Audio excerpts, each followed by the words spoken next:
3. If today is Thursday. If today is Thursday, after 29 days, which day we will get? So, 1 week how many days? 7 days. So, here we have to divide it by 729. Okay? 7 fours are how much? 28. 7 fours are 28. Yes. Now, what is remainder here?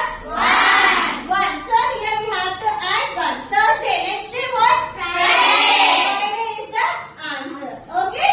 Next. Come here, Rahul Sagar. We have to try this one.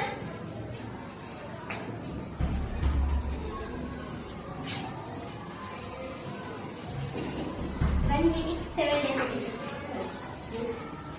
7 and 63. Yes. Remember one day. Yes. We have to add 1 day. 1 day after Tuesday. Yes. Clap for